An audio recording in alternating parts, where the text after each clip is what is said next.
근데 저 궁금한 거는 혹시 행정적으로 주간보호에 일단 들어오셨다가 낮 시간에 이용하셔야 되는 시간에 외부에서 취미 활동이나 아니면 취미 프로그램이라는 이름으로 외부에서 프로그램을 해도 그게 행정적으로 문제는 안 돼요? 거기랑 계약을 맺었다고 하면? 안 되는데. 안 돼요? 장소가 바뀌었어요. 다 동의가 됩니다. 어머님 다 동의가 되면? 뭐 당사자나 이렇게 동의가 된다. 그러면 그런 외부의 취미 활동이나 여가 활동이나 이런 활동들을 할 만한 곳을 섭외할 그러한 인력이 별로 없기 때문에 지금 그런 방법들을 시도하기 어려우신 건 거죠. 그것도 어느 부분 해당합니다. 아직까지 막연한 것도 있고. 이게 시간을 그렇게 못 보내왔으니까 경험하지 못했으니까 이제 그렇게 생각을 못하는 걸 수도 있겠죠. 사실 대구 가도 상관없는데 본인도 잘 경험을 해본 적이 없고 그 이용인도 한 번도 경험해본 적이 없고 약간 저도 그냥 생각해보면 이게 장애인분들이한테 가장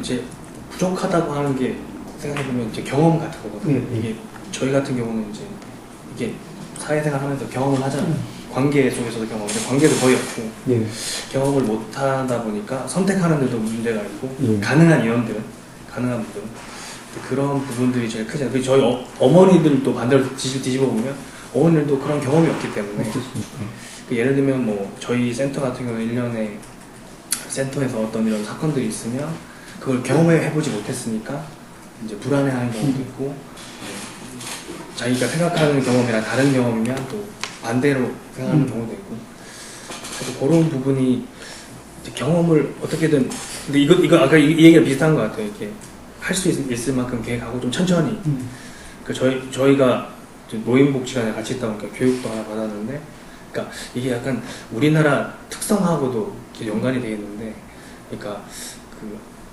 외국에서 10년 동안 할 일을 우리나라는 1년 만에 바꾸려고 하잖아요. 약간 이게 약간 우스갯소리로 종특이라는 얘기를 듣는데 우리나라 사람의 그런 성격, 성향도 좀 반영이 되고 그런 시스템들이 여기 사회복지도 마찬가지고 다 들어있으니까 조금 더 생각을 바꿔서 천천히 좀 여유롭게 생각해도 되고 사실 이런 몰팽비라 같은 이야기는 좋은데 저희가 공부하는 사회복지 관련된 것들이 따지고 보면 한국적인 역사가 아니라 다 외국에서 온 역사들이기 때문에 저희가 그걸 공부할 수밖에 없기 때문에 그런 약간 경험적인 부분에서 저희가 이제 맞출 수 있는 어떤 사례들이 그렇게 많지는 않아요. 그래서 그런 생각을 좀 갖고 싶어요. 다 짬뽕되어 있는 것 같아요. 그러니까 경험하지 못한 것, 불안한 것, 그리고 약간 아직까지 이용자들에 대한 불신이라고까지 하긴 뭐한데 이게 과연 이렇게 나갔을 때 주민들 거기 그 외부에서 이용자들을 얼만큼 이해해 줄 수 있을까에 대한 신뢰가 좀 없고요. 그런 신뢰도 좀 없고 과연 이용자들이 가서 했을 때 피해가 되진 않을까 하는 걱정도 있고 여러 가지가 다 여기도 울고 뗐었잖아요. 네. 그리고 손님이 나가버리고. 그러니까 피해는 되죠. 네. 현실적으로 피해는 된다고 생각하지만, 근데 그렇게 피해를 주는 경험을 해야 서로 더불어 살 수 있는 기회가 죠. 그렇죠. 영향력이 가는 거예요. 누구 한 명을 데리고 계속 그거를 시도해 볼 만한 여력이나 인력이 안 되죠. 쉽진 않고 어디서부터 해야 될지도 막막하고.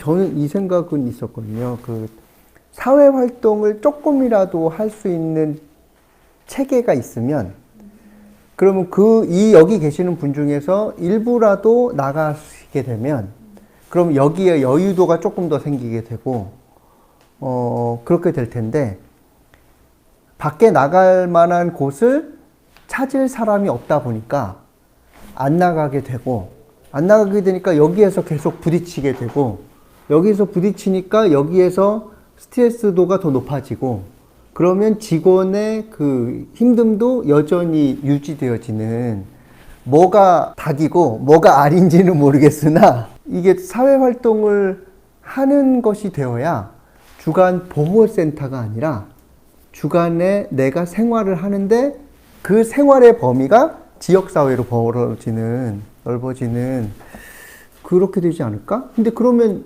주간 활동센터랑 뭐가 달라? 나 하나도 안 다른 것 같은데 뭐 이런 생각이 있거든요. 그러면 하나 더 여쭤보고 싶은 건 여기 월평빌라에서도 자취집 구할 때 실습생들이 그 자취집 구하는 걸 과업으로 아예 할당받아가지고 그래서 자취집을 구했잖아요. 그러면은 여기에 계시는 선생님들이 지역사회 각종 뭐 이렇게 가게나 이런 동아리 공방이나 이런 데를 찾으러 다닐 시간이 사실은 별로 없으시니까 그러면은 오히려 여름방학 때 실습생 같은 개념으로 우리 주간보호에 지역사회에 더불어 살 만한 분들을 섭외하는 것을 목적으로 아예 그런 활동 체계를 만드는 거는 그렇게 해서라도 하면 조금 여지가 보일 수 있을까요? 예를 들면 세 개 기관에 실습생을 같은 과업으로 파견해주는 예를 들면 그냥 예를 든 거예요. 제가 하겠다는 게 아니라 푸른복지사무소가 공동 실습생을 이 과업으로 하겠다라고 실습생들 6명을 받고 그 다음에 똑같이 교육한 다음에 2명씩 파견해서 지역사회 여름방학 동안만이라도 겨울방학 동안만이라도 그런 업체들을 찾아보고 그래서 그 중에 한 분만이라도 그런 동아리들을 이용해보고 하는 과업을 진행해도 그러니까 프랜차이즈로 누군가 어디가 연합회 받아가지고 그래서 이렇게 단기 과업을 하도록 하는 거를 하면 그 커뮤니티 매핑인가요? 예. 지도, 네. 저는 그걸 꼭 하고 싶었던 게 휠체어가 접근 가능한, 그러니까 휠체어 유모차 뭐 이런 것들이 좀 접근 가능한 식당, 맞아요. 네, 그다음에 뭐 문화시설, 공방 이런 것들을 좀 찾고 그런 정보가 있으면 좋겠는데 서울시에서 뭐 내놓는 그런 관광 책자들 사실 도움 별로 안 되고요. 네, 우리가 가고 싶은 건 그냥 지역 카페고 어딘데 그거는 정말 뭐 궁 뭐 이런 걸 소개해놓으니까 그래서 저는 그런 걸 좀 같이 해보면 좋을 것 같아요. 그러니까 이것도 생각해 볼 수 있죠. 오늘 인성장애인 복지관에 갔다 왔는데 인성장애인 복지관 선생님 한 분이 지역복지팀 선생님이신데 지역에 있는 소규모 장애인 시설에 분들이 지역사회 활동을 하실 수 있도록 돕는 것을 본인의 사업으로 하시더라고요. 그게 이제 소규모 서울의 소규모 기관 시설과의 네트워크, 장애인 복지관과 그런 소규모 시설과의 네트워크라는 이름으로 그렇게 하시더라고요.